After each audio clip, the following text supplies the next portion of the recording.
So hi sir, మీ పేరు? హరీష్. హరీష్ గారు. Okay, ఈ జిగర్ తండా అనేది మనకి చాలా ఫేమస్. ఇది అయినా కానీ ఇంకా ఫ్రాంచైజీస్ ఇస్తున్నారు అని అంటే ఏదో సీక్రెట్ ఉంటది దీంట్లో. ఏంటి సార్ అది?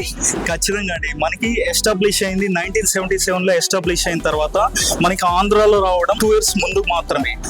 అంతకు ముందు మొత్తం కూడా తమిళనాడు బేస్డ్ డ్రింక్. ఇది 300+ అవుట్లెట్స్ ఉండగా మనకి ఆంధ్రాలో ఎస్టాబ్లిష్ అయింది.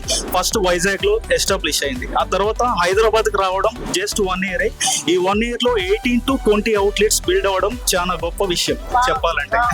ప్రోడక్ట్, మన ప్రోడక్ట్ సింపుల్ చెప్పాలంటే, మన ప్రోడక్ట్ ఎవరైతే అవుట్లెట్ కి వచ్చి స్టోర్ ని విజిట్ చేసి ప్రోడక్ట్ టేస్ట్ చేస్తారో 100% వాళ్ళకి నచ్చి వ్యాపారం చేసే వాళ్ళు మాత్రమే. కానీ బయట మేము ఇక్కడ ఎక్స్పోస్ లో వచ్చి ఇది చేసేదైతే ఏమి ఉండదు. మాక్సిమం ఫస్ట్ ఆఫ్ ఆల్ మనం చెప్పడం ఏంటంటే, ఎవ్రీ కస్టమర్ చెప్పడం ఏంటంటే, సింపుల్ చెప్పాలంటే ప్రోడక్ట్ టేస్ట్ చేయండి, నచ్చితే వ్యాపారం చేయండి. Simple, as simple as it. Product taste చేయండి, నచ్చితేనే బిజినెస్ స్టార్ట్ చేయండి. Wow, and congratulations sir, wish you all the best. And franchisee details ఏమైనా చెప్పగలరా? చెప్తాను మేడం. దీంట్లో 2 మోడల్స్ ఉన్నాయి. మనకి ఏంటంటే ఇంటీరియర్ ఎక్స్టీరియర్ కాకుండా అయితే మనకి 2.5 to 3 lakhs లోపు అయిపోతుంది. అది కాకుండా ఇంటీరియర్ ఎక్స్టీరియర్ మొత్తం బేస్ సెటప్ మొత్తం మనమే అనుకున్నప్పటికీ 7 lakhs ఇన్వెస్ట్మెంట్ డీటెయిల్స్ చెప్తాం. దీంట్లో ROI వచ్చేప్పటికి 45% గ్రాస్ మార్జిన్ చెప్తాం.